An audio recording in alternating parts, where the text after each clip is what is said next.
Alright, here we go, live at our next roll reveal. This one is number 618, 1972. Original wrapped roll. This is the roll right here. Nice crimped edges, both sides. Go ahead and start getting it open.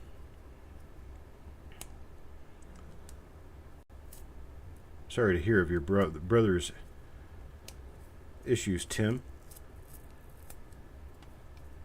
He is in my thoughts. Thank you for the update as well.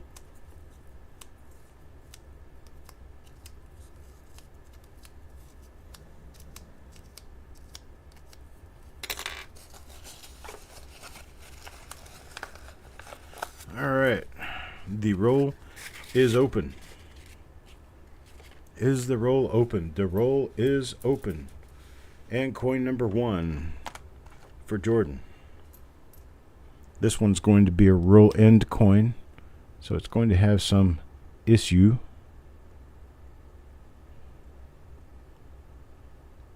The first sign I see that is good. We do not have the master doubling on these coins, so there is a chance we could find double dies in here. Nice ones, in fact.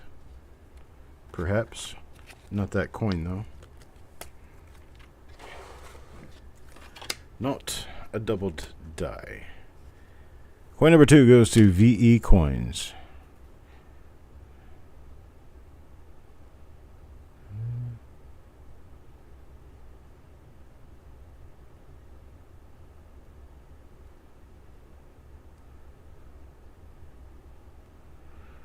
Nothing there. After the first 10 coins, I'll quit looking at the reverses. We're going to check the reverses on the first 10, though.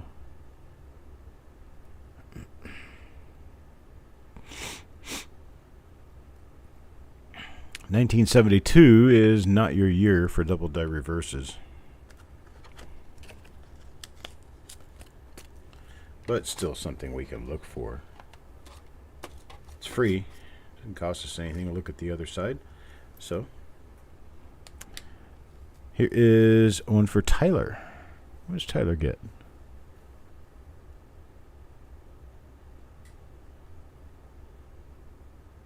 Now see, this one has the re-engraving that makes for the master die doubling. What did that come up with? I don't know what that was all about. There we go. So you can see that it looks like there is an N engraved over the N. And then here on the top of the B you have extra stuff. And then there should be like a little bit of an extra cut here on the 2.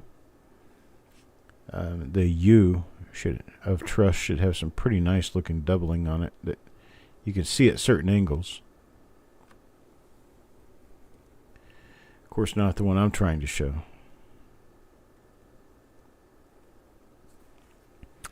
The S in most cases will have this little die scratch. It's a master die scratch. Your U shows some doubling. This is the master die doubling, folks. And it does not bode well for the idea of finding double dies in a roll, because none of the larger, the first 9 known double dies for 1972 are from that master. They're from the master that does not show the doubling re-engraving on the N like this. This is not one of them. See, the normal top of the B is normal, and the 7-2 are normal, and your U doesn't show doubling, and your S does not have that little die scratch. So this is one that would be a candidate. It was made during the rough period that the double dies were made. So what we have here is we have a mixed bag of coins. One die was hung that had the master die doubling, and the other dies that were hung probably did not. And this one is not master die doubled. It is also not a double die. One can always hope. So these scratches on the beard, those aren't scratches. Those are actually part of the design. These were actually placed into the initial design, which was reduced and then transferred by Hub to this die. If you get an earlier die state, 1972 Lincoln Cent, you can see it on most of them.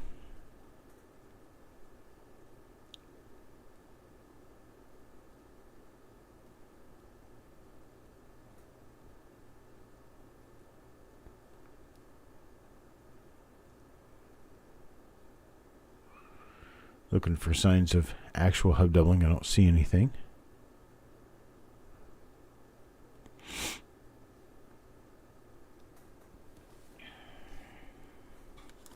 This one's for Stan. Coin number 6 now. 7. Be for Crispy. Let's see. What do we have here?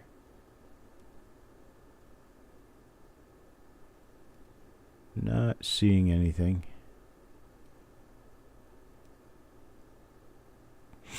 No double die there. Check the reverse on this one. Just to be sure. Chasing coins down here under the scope. There we go. Nope. Just a definite. It's a higher relief than a lot of the earlier and later dies. This particular one, 1972, ended an era with the smaller initials. 1973 had huge initials on the reverse. And then 1974, they made them smaller again, but they were larger than the 72. So, yeah, 3 different reverses that you're passing through in 3 years. Here's one for Mr. Chambers. Coins and Ghouls.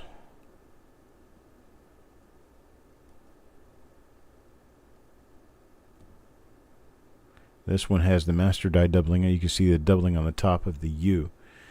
In Trust, you can see the die gouge in the S. And the re-engraving on the N. Right there. That's master die doubling again.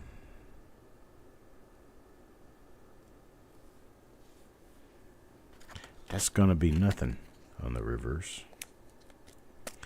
Got some slightly better coins in here, but I think these are all too toned down for luster to get a 66 grade. But there's a pretty decent shot of normal or nicer normal coins in here.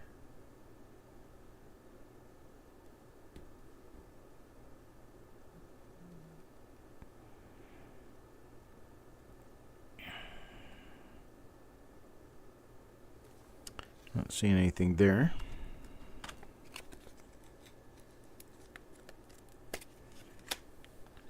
Number 10 now, Eric.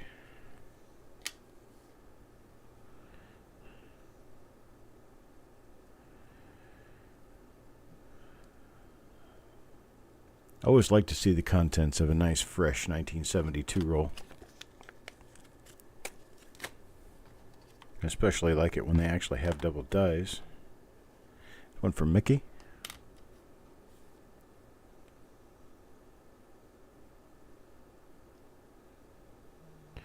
That's another one of the master die doubles. So that's not going to have anything. Number 12, Mark.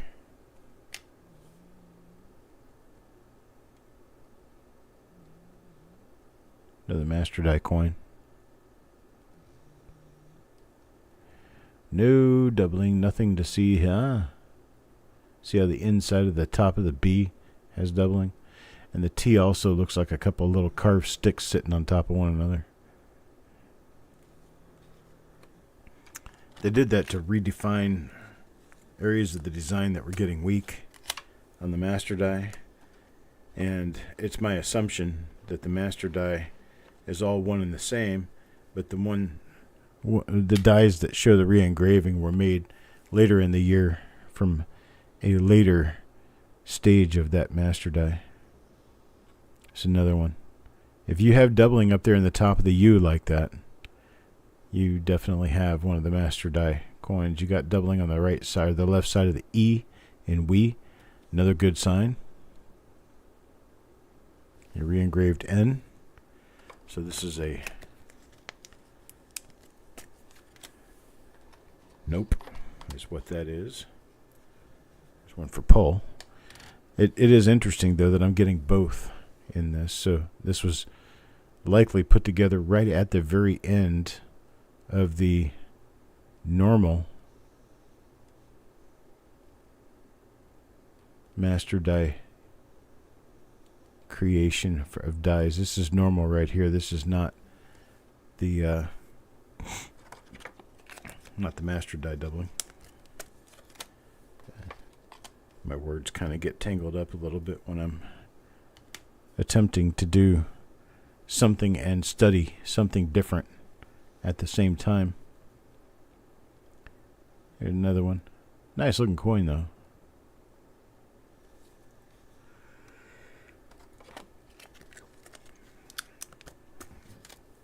All right, number 16, Mark. Just checking the obverses if we have the machine double. We just passed by it. There's one. Decent coins, but many of these are showing machine doubling. Not machine doubling, master die doubling. Chuck, stop it. Next. That looks like one too. It is.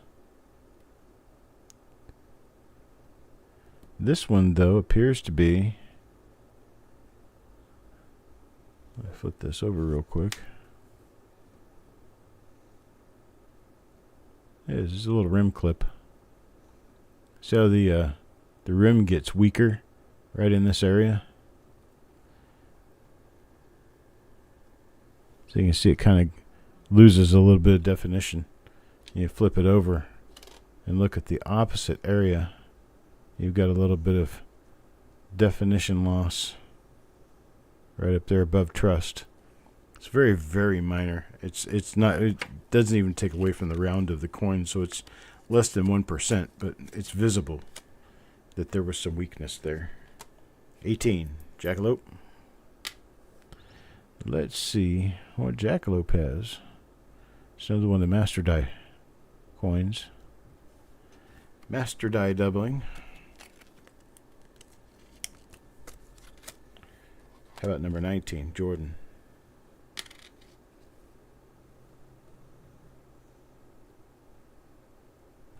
This one's not master die doubling. It's also not a double die.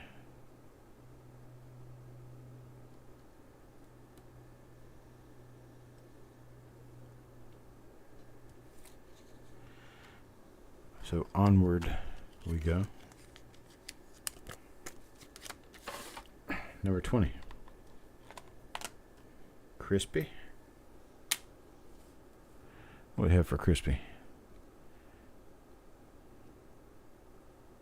Not master die doubling, but it is not a double die either.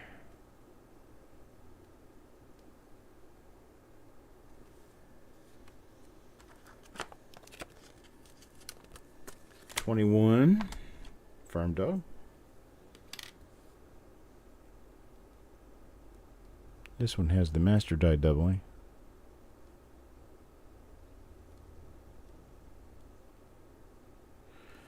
Yep.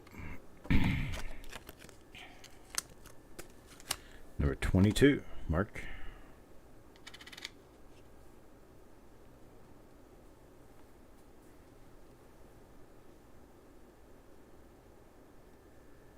Nope.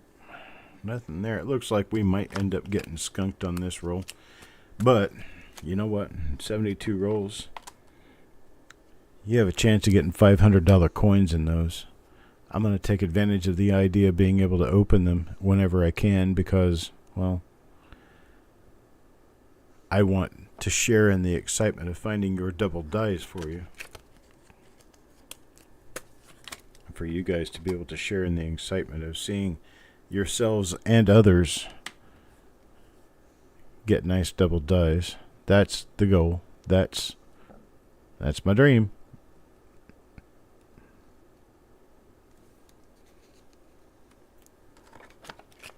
That was not master die doubling, but it was just another example of the same dies we've been looking at so far, which are all normal coins.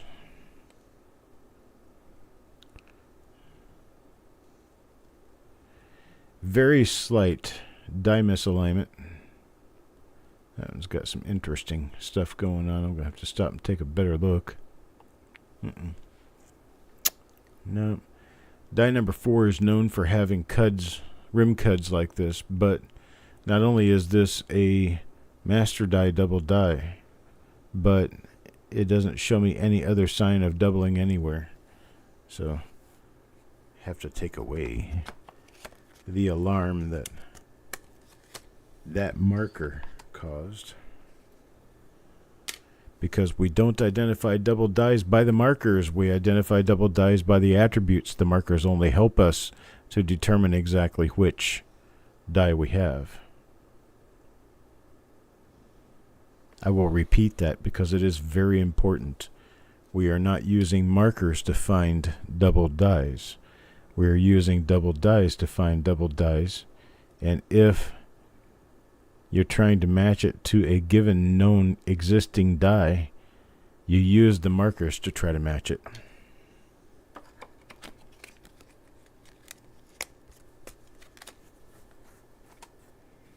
$27, Mr. McCumber. But it looks like this is going to be a no double die roll.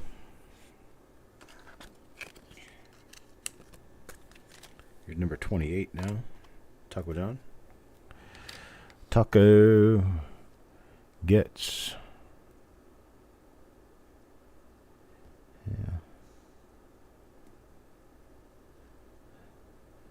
Same skunk meat everybody else is getting, unfortunately. Hello, Spiked Head Die Crack. Everything is going relatively well. All things considered.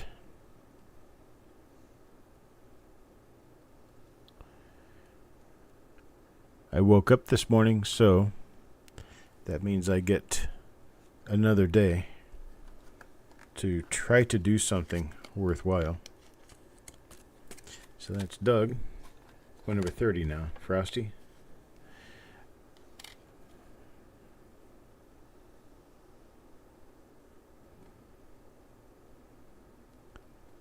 Nothing here. This is not the master die doubling, but it is also not a double die.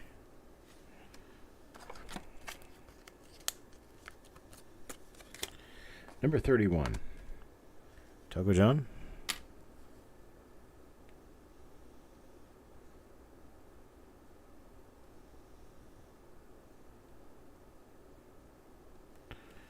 Nothing there.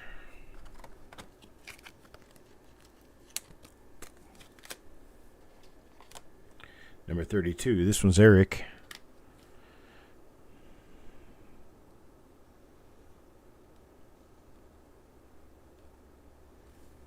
Nothing there.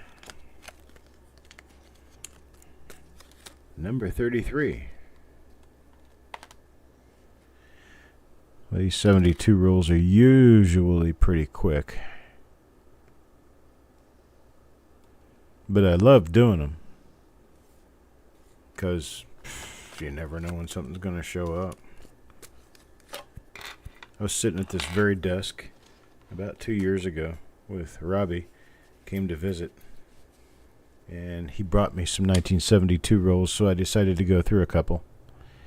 And one of the rolls I went through had DDO number 2 in it, which is a very nice double die and would be a major value double die if number 1 didn't exist.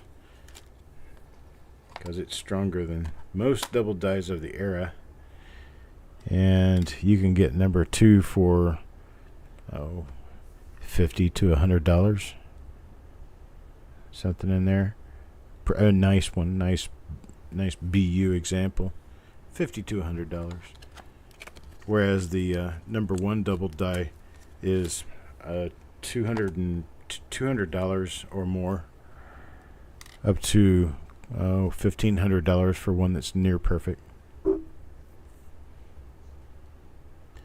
MS66, 67, 68, they get pretty expensive.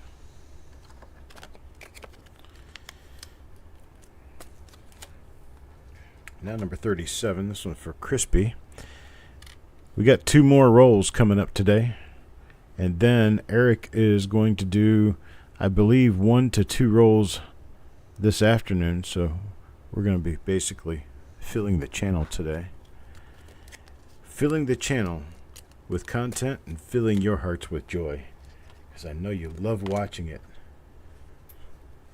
Yeah, I know that sounds like narcissistic, but I have to think that way in order to really get the energy together to do these, because, well, I like to share things that people like to see. I like to be that guy who can shed some light on subjects in ways that others can't or haven't done it.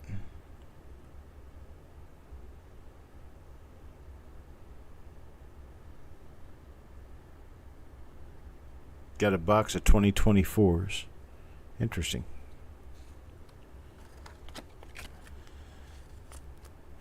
I'll start doing a few here and there, more modern rolls, to see if we can find goodies, because there are goodies to be found in more modern rolls. So we'll just have to see what happens. Here's number 41 now. Trying to keep myself to a point where I am ahead of the roll. These should take between 30 and 45 minutes to do generally. The last one took like an hour and 15 minutes. So, but that was because we started finding stuff. This roll will be a little quicker because we haven't really found anything, and I'm kind of just brushing across them at this point to be sure there wasn't a beautiful rogue double die in here or something absolutely stunning.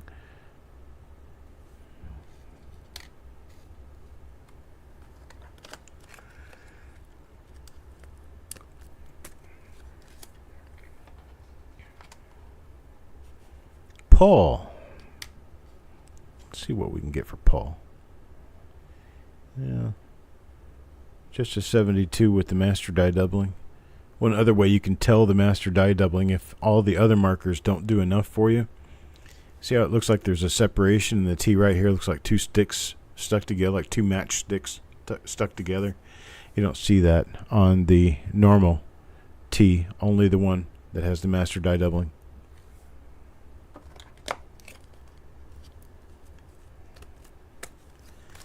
Bunch of different stuff that you can find. Well, number 44 for you now. This one's for Parvis. And, you know, this one has master die doubling on it. Same die as the previous coin we just looked at. It's got the same cuds on the left side rim. Carl now. Carl.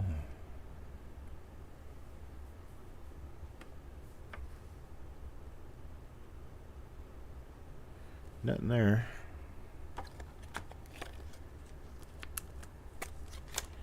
Number 46, Mickey. Well, I was kind of hoping for a life-changing event here, but given I've only seen that happen once or twice in my entire life, and I've seen lots of 1972 rolls come open, we just have to hope it'll happen next time, because it does not appear that it's going to happen this time. Here's one for Paul. And Paul. Master die doubled. Or is it? No, this one's not. This one's normal. You don't have the re-engraving on the N. Your T is all one piece. You don't have the doubling on the left side of the E. You don't have the die gouge out of the S in trust.